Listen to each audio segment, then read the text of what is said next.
हिंदू शास्त्रों के अनुसार अधिक मास की शुरुआत हो गई है। इसे पुरुषोत्तम मास और मल मास भी कहा जाता है। इन दिनों के दौरान मांगलिक कार्य करने वर्जित होते हैं, लेकिन इस समय में पूजा पाठ का बहुत महत्व है। अधिक मास के दौरान भगवान की आराधना करने से जीवन की समस्त परेशानियों से मुक्ति मिलती है। पंचांग के मुताबिक इस वजह से ज्योतिष शास्त्रों में पूजा अर्चना के साथ साथ कुछ नियम बताए गए हैं जिनका पालन करना चाहिए।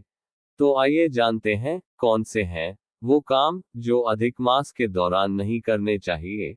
शास्त्रों के अनुसार अधिक मास के दौरान शहद, चौलाई, उड़द, राई, प्याज, लहसुन, गोभी, गाजर, मूली, दाल, तिल का तेल और नागरमोथा आदि का सेवन करने से बचना चाहिए। कहते हैं, इन चीजों का सेवन करने से आपके द्वारा किए गए पुण्य समाप्त हो जाते हैं। इसलिए बेहतर है इन चीजों का त्याग करें। और इन सब चीजों का सेवन करना स्वास्थ्य की दृष्टि से भी अच्छा नहीं माना जाता है। इसलिए जहां तक हो सके इन चीजों का त्याग करें। हिंदू धर्म में अधिक मास के समय को शुभ नहीं माना जाता। इस समय में हर तरह के मांगलिक कार्य पूरी तरह से वर्जित होते हैं। इस समय के दौरान न तो कोई नई चीज खरीदनी चाहिए और न ही मुंडन, विवाह, गृह प्रवेश और नामकरण जैसे मांगलिक कार्य करने चाहिए। मलमास के दौरान लहसुन, प्याज, मांस, मछली, शराब समेत किसी भी तरह की नशीली चीज का सेवन करने से बचना चाहिए। अधिक मास का महीना भगवान विष्णु को समर्पित होता है। भगवान श्री हरि को तुलसी बहुत प्रिय है, इसलिए इस दौरान तुलसी से जुड़ी गलतियां भूलकर भी न करें, जैसे कि तुलसी के आसपास सफाई न रखना या फिर नियमित रूप से तुलसी के पौधे की देखभाल न करना। इन कुछ विशेष चीजों का ध्यान रखना चाहिए। इस समय न करें नए कारोबार की शुरुआत। कहते हैं कि इस दौरान शुरू किया गया नया काम कभी भी सफल नहीं होता और कारोबार में हानि देखने को मिल सकती है। इसलिए किसी भी जगह निवेश करने से बचें। मलमास के दौरान कभी भी बासी खाने का सेवन नहीं करना चाहिए। हो सके तो मूंग, जौ, तिल, मटर, ककड़ी, केला, घी, कटहल, आम, पीपल, जीरा, सौंठ, इमली, सुपारी, आंवला, सेंधा नमक, इन चीजों का सेवन करें। हिंदू धर्म और धर्म शास्त्रों के अनुसार प्रत्येक राशि, नक्षत्र, करण व चैत्रादि 12 मास सभी के स्वामी है, परंतु मलमास का कोई स्वामी नहीं है। अतः अधिक मास में समस्त शुभ कार्य, देव कार्य तथा पितृ कार्य वर्जित माने गए हैं। अधिक मास यानी मलमास के पुरुषोत्तम मास बनने की बड़ी ही रोचक कथा पुराणों में दी गई है। इस कथा के अनुसार स्वामी विहीन होने के कारण अधिक मास को मलमास कहने से उसकी बड़ी निंदा होने लगी।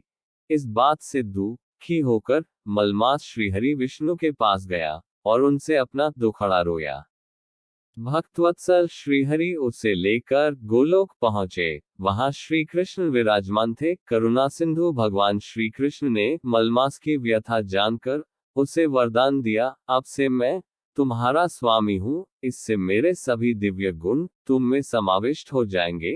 मैं पुरुषोत्तम के नाम से विख्यात हूँ और मैं तुम्हें अपना यही नाम दे रहा हूँ। आज से तुम मलमास के बजाय पुरुषोत्तम मास के नाम से जाने जाओगे। इसीलिए प्रति तीसरे वर्ष में तुम्हारे आगमन पर जो व्यक्ति श्रद्धा भक्ति के साथ कुछ अच्छे कार्य करेगा उसे कई गुना पुण्य मिलेगा। इस प्रकार भगवान ने अनुपयोगी हो चुके अधिक मास मलमास को धर्म और कर्म के लिए उपयोगी बना दिया।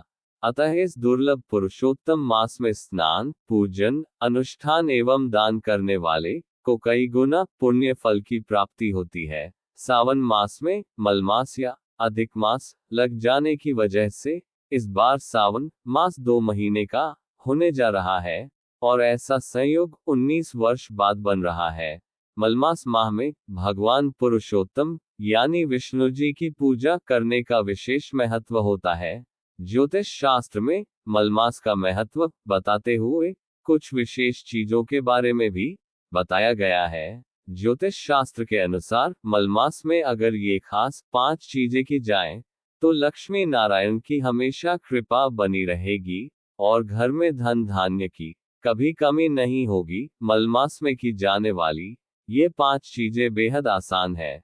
इनको रोजमर्रा की जिंदगी में अपना लिया जाए तो जीवन के सभी दुख दूर हो सकते हैं। आइए जानते हैं मलमास या अधिक मास में की जाने वाली इन 5 चीजों के बारे में। मलमास या अधिक मास के स्वामी भगवान विष्णु हैं। इस माह हर रोज भगवान विष्णु की पूजा आराधना और हरि के नाम का हवन करना सबसे उत्तम माना गया है। मलमास में कोई मांगलिक कार्यक्रम नहीं किए जाते, इसलिए हर रोज भगवान विष्णु की आराधना और हवन करने से लक्ष्मी नारायण की कृपा बनी रहेगी और परिवार के सदस्यों की भी तरक्की होगी। अधिक मास में इस उपाय को करने से होती है मोक्ष की प्राप्ति। मलमास या अधिक मास के दौरान पवित्र ग्रंथ रामचरितमानस श्रीमद् भागवत कथा का पाठ करना मोक्ष के द्वार खोलता है। हर रोज सुबह शाम रामचरितमानस और श्रीमद् भागवत कथा का पाठ करने से आसपास सकारात्मक ऊर्जा का संचार बनता है और जीवन में नई दिशा मिलती है। मलमास में निरंतर इनका पाठ करने से ये महाग्रंथ आगे बढ़ते हुए विजय प्राप्ति की प्रेरणा देते हैं। अधिक मास में इस उपाय से होती हैं मनोकामनाएं पूरी। मलमास में भगवान विष्णु की पूजा अर्चना करने के साथ साथ विष्णु सहस्त्रनाम का जप भी अवश्य करना चाहिए। साथ ही हर रोज जल में दूध मिलाकर तुलसी को अर्घ देना चाहिए। ऐसा करने से घर में सौभाग्य और खुशियां आती हैं और तनाव दूर रहता है।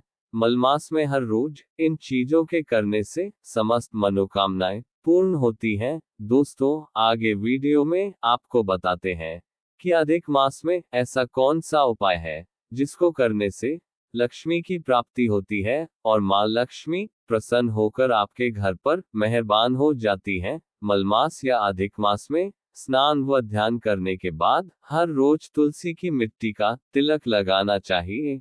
श्रीहरि को तुलसी अति प्रिय है और तुलसी में मां लक्ष्मी का वास होता है, इसलिए ऐसा करने से सुख समृद्धि में वृद्धि होती है और सभी पापों से मुक्ति मिलती है। मलमास में हर रोज तुलसी की मिट्टी का तिलक लगाने से मां लक्ष्मी का आशीर्वाद भी बना रहता है और धन प्राप्ति के मार्ग बनते हैं। इस उपाय सभी तीर्थों का मिलता है पुण्य। पुराणों में बताया गया है कि मलमास को भगवान विष्णु ने ब्रज क्षेत्र में बसाया था। इस वजह से मलमास के समय सभी तीर्थ ब्रज क्षेत्र में आकर निवास करते हैं और कृष्ण लीलाओं का आनंद लेते हैं। इसलिए मलमास के समय ब्रज क्षेत्र की यात्रा करना सबसे उत्तम माना गया है। इस मास में ब्रजभूमि की यात्रा करने से सारे तीर्थों का पुण्य एक साथ मिल जाता है। तो दोस्तों, आज के वीडियो में बस इतना ही।